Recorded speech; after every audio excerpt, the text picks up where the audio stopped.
Hello students, welcome back to my channel Rajan Sir. Today we are going to discuss with conditional statements in BlueJ. So basically, if we look into the thing into a very easy manner, as if you are a beginner, you know nothing about conditional statements, then in that case, I like you to know that four conditional statements are there. Number one, if; number two, if else; number three, if else if; and number four, if.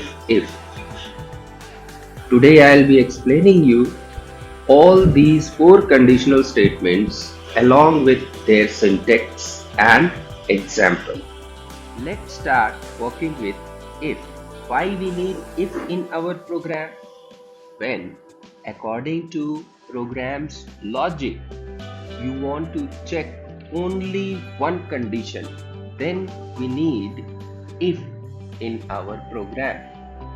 We have started with the program, we have performed certain calculation, and you want to check the condition once only, then in that case we refer to if. Let's start with its syntax. The syntax is very simple: if along with condition. Now here you need to focus on to this part, that if will be written always in lower case.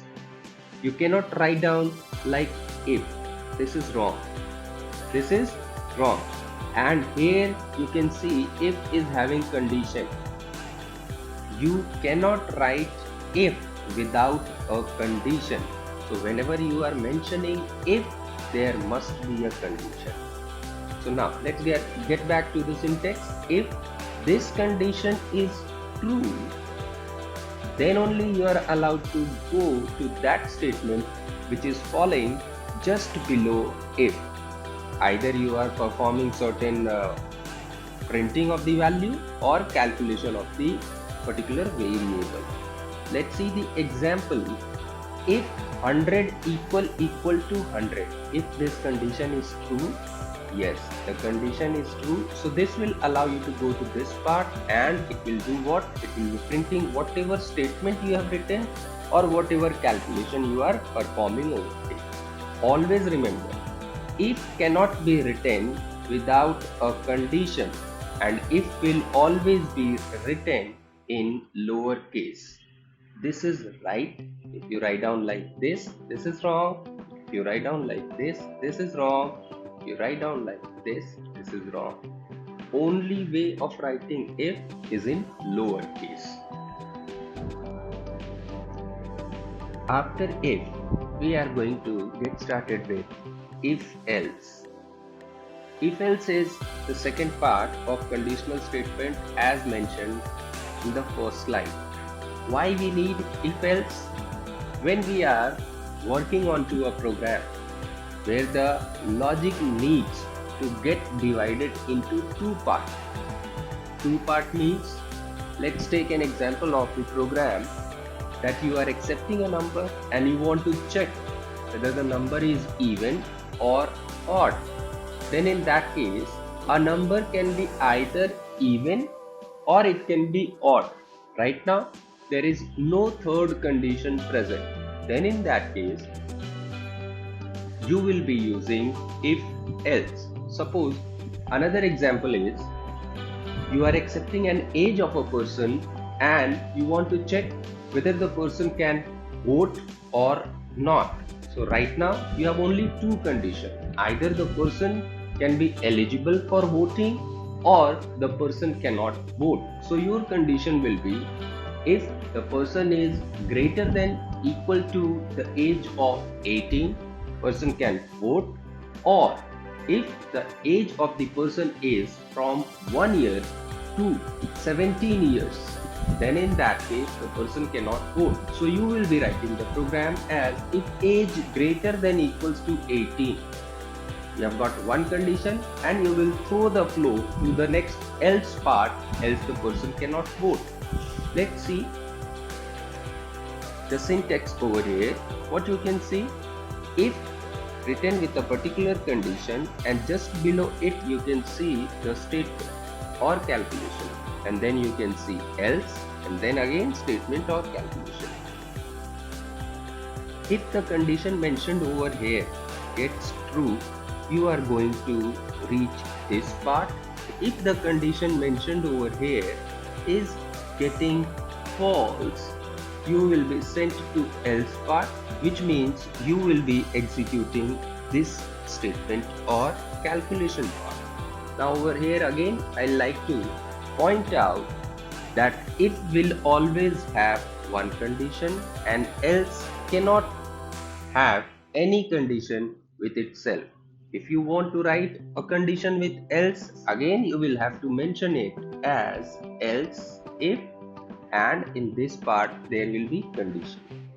After else, you cannot mention a condition over here. No, it is not allowed. Let's go to example part. Now, if 100 equal to 100, if this condition is true, you all know the line just below if will be getting executed and your answer becomes equal. Now, it's suppose we have taken 100 equal to 101. Then in that case, is this condition true? No. 100 equal to 101? No, the condition is false. So it will be sending you to else part, and when you are reaching this else part, it means you will be executing this line and your answer will be not equal.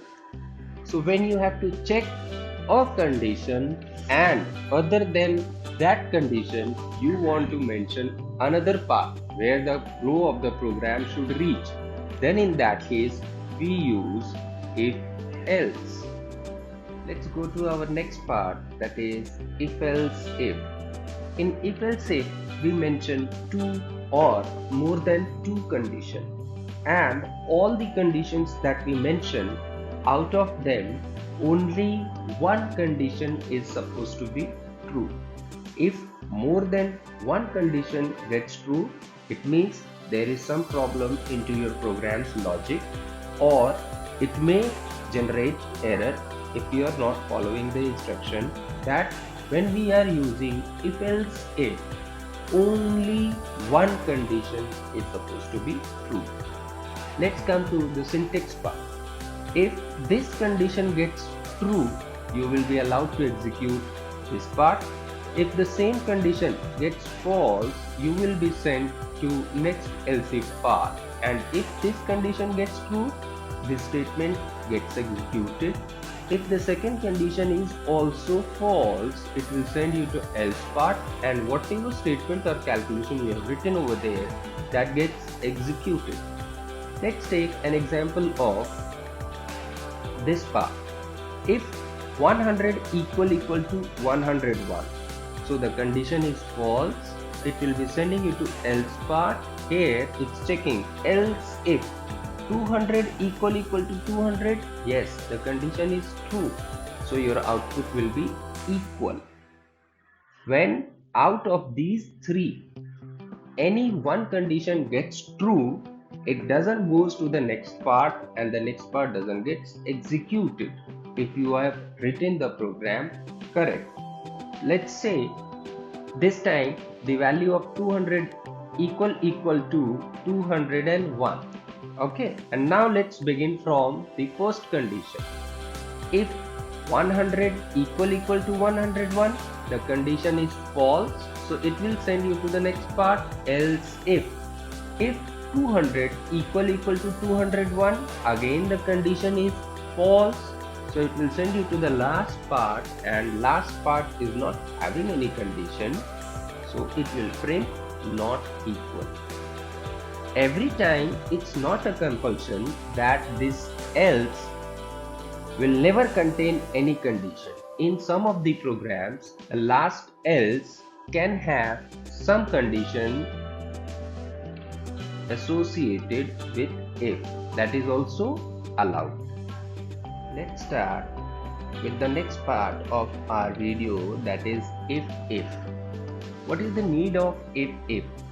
When you are writing a program where more than one condition is supposed to be true, and you want to check for the conditions into different part of the program where more than one conditions are getting true, then in that case if is used. As a syntax you can see over here, if condition statement is associated with it, again the next if condition, again the statement, third if and this statement. Here you don't see any else, only if, condition and statement or calculation part. It shows what, if you want to write a logic of a program, or you want to write a program where you want to check for more than two conditions and some of those conditions you want to get true and to get executed one by one, then in that case we use if. Let's see with the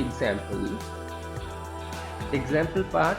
If 100 equal to 100, so the condition is true, your output is 100 and this is your first output. It will go to next if also, and here it will check 200 equal to 200, this condition is also true, so your output will be 200 also.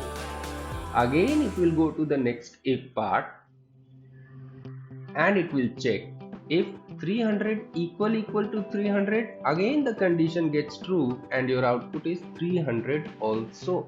So here you are getting three outputs. First one is 100, second one is 200 and third one is 300. Whereas till now you all must have seen when we were using if and if else and if else if, out of all those parts any one condition used to get true and we were getting the program done in correct manner. But here this if does what? This if allows you to mention more than two conditions where according to your program's need you can check them, and if the condition gets satisfied you can get the certain part of the program printed, or if you are performing certain type of calculation, the calculation will be taking place. That's all for this video. I hope today these four parts must be very much clear to you all. If you have any doubt, you can always write to me into my comment section and ask for your queries. Thank you all for supporting me and increasing number of subscribers.